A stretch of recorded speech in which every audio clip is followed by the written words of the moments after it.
Ayan na nga po mga tol, dito na po tayo sa Sports Center Marikina City.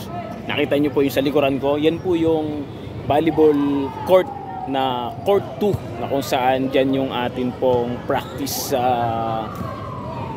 Dyan tayo magpa-practice, tapos dun yung kasunod yung tawag dito, yung court 1, so may okupado na po yun. So stretching muna. So wala pa yung iba namin mga kasama, andito pa lang yung trainer namin, yung magaling sa volleyball. Ayun o, ayun o, nag-chat-chat pa. Ayan, yung naka-white po na yan. So ipapakilala ko po sa inyo yun mamaya. So for this time, mag-stretching muna tayo nung alam nating stretching. Yan, talagang ginaganahan.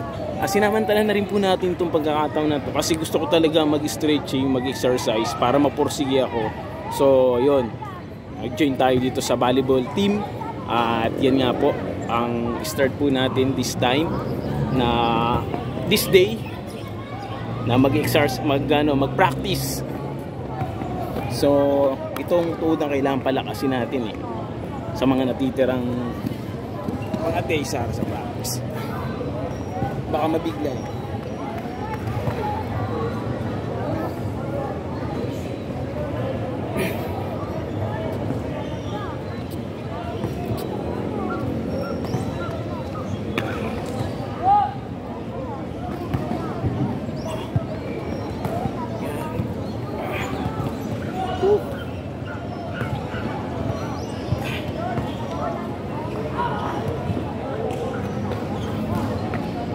hips, syempre, kaya ano siya, ma-stretch na kaunti, baka mabigla.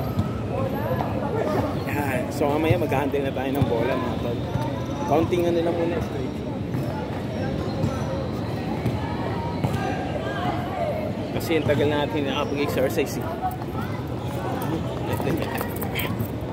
kasi kailangan sa ganyan ganyan footwork, ganyan.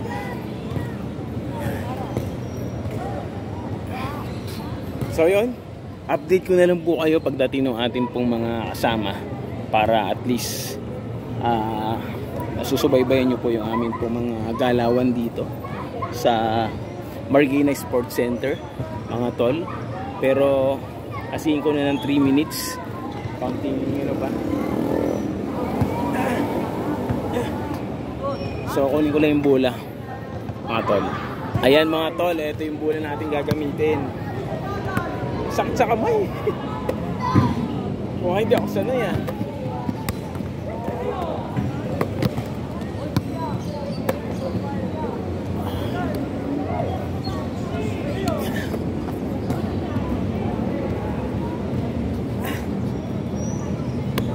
Masakit sa kamay ito, pambihira.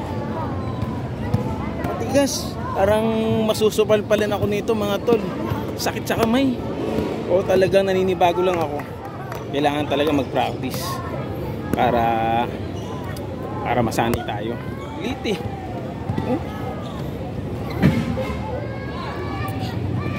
Okay mga tol, abangan nyo po yung pagdating ng mga kasama namin mamaya-maya na konti. So peace.